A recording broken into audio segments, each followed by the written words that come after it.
You mentioned you had a personal journey with this, and that motivated you to get into this field and work on this and look to help other women who may not be considered, okay, this is a real medical issue, or this is a problem that needs to be dealt with.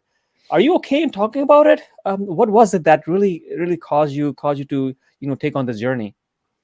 Yes, thank you for asking. I am okay talking about it. I wasn't okay talking about it, which was a massive mistake that I made for years and years and years. I was silent, like so many women are, and I did go through. I was basically diagnosed with stage 4 endometriosis in my mid-20s, and like I said, it's a condition that affects almost 20% of women.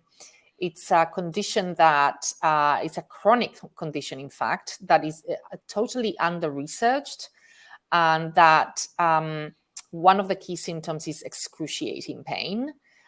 It's basically, just to describe what it is, it's a tissue similar to the lining of the uterus that gets infiltrated in other organs. So the most common organs are usually ovaries, and then other reproductive organs.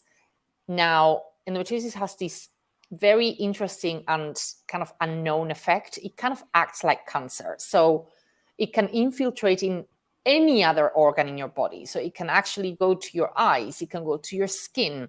There has been instances of being infiltrated in the lungs. So it kind of travels to a different organ. It's a very strange condition and dynamic.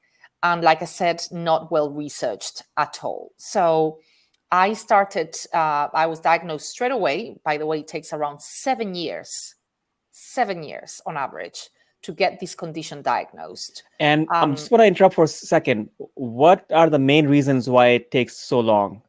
Yes, Maybe you great have an question. interesting point on this. I don't want to say it myself, but a couple of reasons why. Yeah. Yes, I'm glad you brought that up. So one of the main reasons is because, excuse me, as you said at the beginning, women are being dismissed, right? You come to the doctor or you go to your GP and you're like, oh my gosh, my periods are unbearable, absolutely unbearable. And then you're being told, well, that's normal, just take a painkiller. But in fact, it's not normal. And I want to say this to every woman listening to your show, Umer. It's not normal to have very, very, very strong periods and painful periods. So I was one of the lucky ones. I got diagnosed straight away. And my doctor knew with an ultrasound.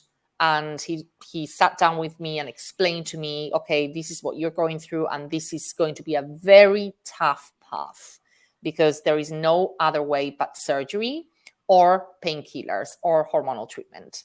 So this path effectively was very tough, and it took over 10 years of excruciating pain. I was in pain for 50% of my time. So you can just imagine, multiply that by number of years. It's pretty awful.